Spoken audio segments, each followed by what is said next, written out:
We all know Bunga as Kion's best friend and the bravest of the Lion Guard. Did you ever wonder how he became the bravest?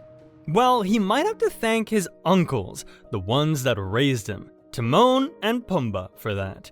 I think we all know that Timon and Pumbaa's most important rule of life is Hakuna Matata, which means no worries. We can clearly see this coming back in the happy Bunga who knows no fear and is willing to do almost anything. I think it's a good thing that Kion made the exception to let other animals on his guard, because I doubt if there is a braver animal in the Pride Lands than Bunga. But how did Bunga become like this? What if there's a much darker story behind our happy honey badger? Because Bunga wasn't always part of the Lion Guard, and he wasn't always Timon and Pumbaa's little buddy. Before all that, he was just a tiny honey badger all alone in the Pride Lands. But to find out why Bunga was really left alone, we should go back to the part that we do know about his past. This is the moment where the Lion Guard shows us little Bunga, all alone in the Pride Lands. He could find his own food and grubs easily enough, but he felt really lonely. As we all know, Bunga likes to talk, so that must have been really hard for him. But then, he saw something, or may I say better, he smelled something. Because when he heard Timon and the stinky Pumbaa sing a song about this special grub, he knew they'd get along.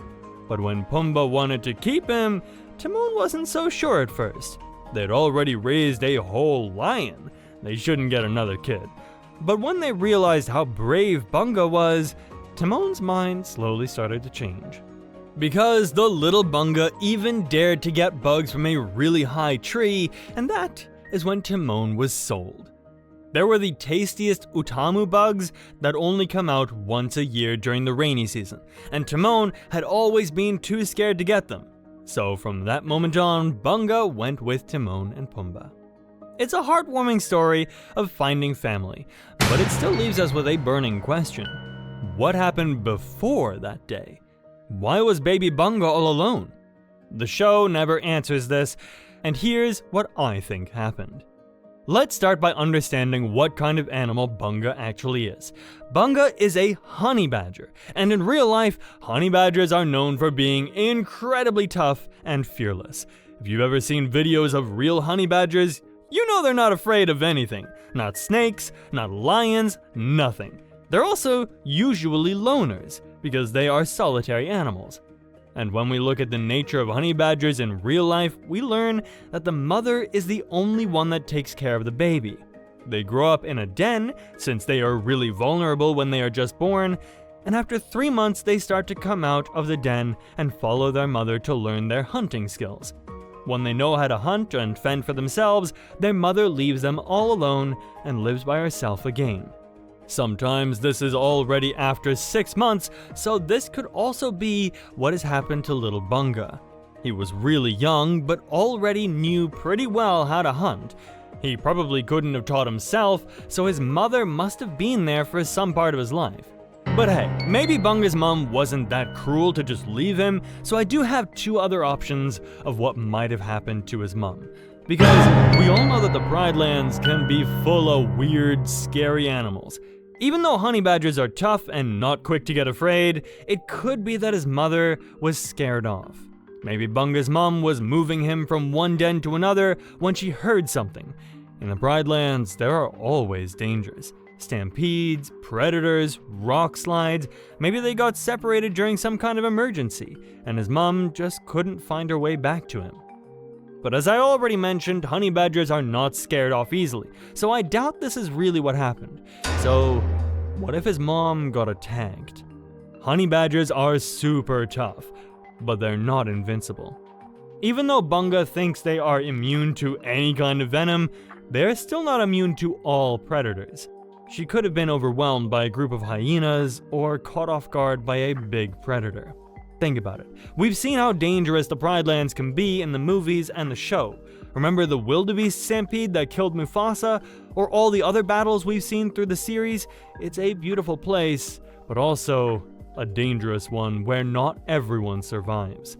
But hey, that's not how Bunga looks at the world. Whenever he has to do something that the other animals would find terrifying, he just dives right in shouting Zuka zama, which actually means pop up, drive in. I think this perfectly makes up for the way he's living, since he doesn't hesitate or worry, just like Hakuna Matata matches his uncles.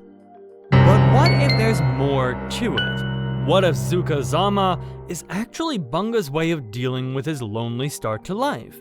By always being on the move, always jumping into the next adventure, he never has to stop and feel sad about not knowing his real parents. When you're always busy and excited about the next thing, you don't have time to feel lonely or worry about things. Or maybe Zuka zama is Bunga's way of taking control of his life after such a helpless beginning.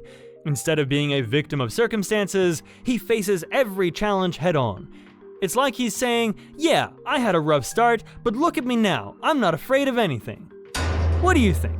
Is Bunga's Zuka zama just a fun catchphrase, or could this be a way of coping with his mysterious past? When it comes to his personality, Bunga is truly one of a kind. He's this always happy honey badger who seems to light up every place he goes, and honestly, it makes total sense when you think about who raised him. Timon and Pumbaa, the kings of living worry-free. Growing up with their Hakuna Matata philosophy, Bunga naturally became super carefree. But there's more to Bunga than just being brave. He's super loyal, especially to his best friend Kion. Remember when he jumped on Ushari into the volcano to save Kion? That's not just bravery, that's true friendship. But not only for Kion, he's also been loyal to the rest of the guard since he was little too. Remember that time when they were all really little and Janja tried to steal an egg? Brave little Bunga took the egg away from Janja while the rest of the guard took on the hyenas. And it is a good thing he did, because when the egg hatched later, Ono was born. And through the time he grew up, he had always been there to cheer everyone up when they were sad. When the rest of the guard is worried about something, Bunga is the one with the big smile telling them everything is gonna be fine.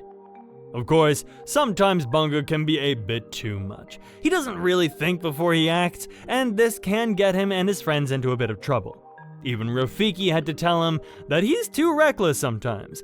But not only Rafiki, because when Kion had just gotten his scar, he had enough of Bunga as well, and roared him out of his sight. But the brave, happy Bunga wasn't mad, he was just happy to get a flying lesson. Even though he is brave, you can't always say that he's the smartest. But that's another thing he might have his uncles Timon and Pumbaa to thank for. Because one time, Bunga thought that Rafiki said he was the smartest animal of the Pride Lands, which wasn't true. But he didn't hear the whole thing. Anyway, Bunga was overjoyed and started to tell everyone his advice from Bunga the Wise. Many animals believed it and started to follow up on this stupid advice, like sticking your head in the dirt. But who also believed it were Timon and Pumbaa. They even organized a whole Pride Lands tour for Bunga to give his advice. Well, this didn't end well, and Bunga's advice ended up making things worse. But luckily, his friends from the guard knew what to do and saved the day after his trouble again. Oh yeah, and let's not forget about his special talent that comes out of his ass. Bunga uses it as a weapon against enemies, but it's not always popular with his friends. When Bunga meets Binga at the Tree of Life, it's like he finally found someone just like him.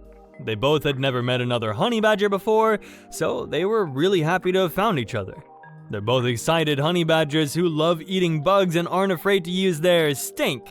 So when Mama Binturong followed the guard to the Tree of Life, Bunga and Binga were happy to show her what they smelled like. And as we've seen in their contest, Binga stinks even worse than Bunga. Poor Mama Binturong. Do you think that meeting Binga helped Bunga connect more with being a honey badger? And do you wonder if Binga might have a similar story to Bunga? Because we unfortunately never learn about her background either.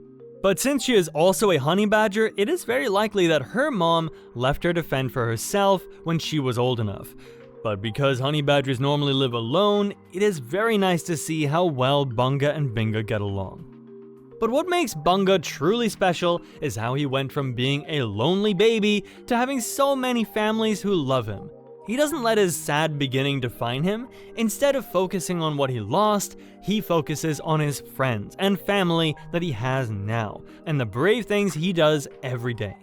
We see this return many times in The Lion King, like when little Simba found a new family with Timon and Pumbaa after running away, and later how Kiara and Kovu brought rival prides together.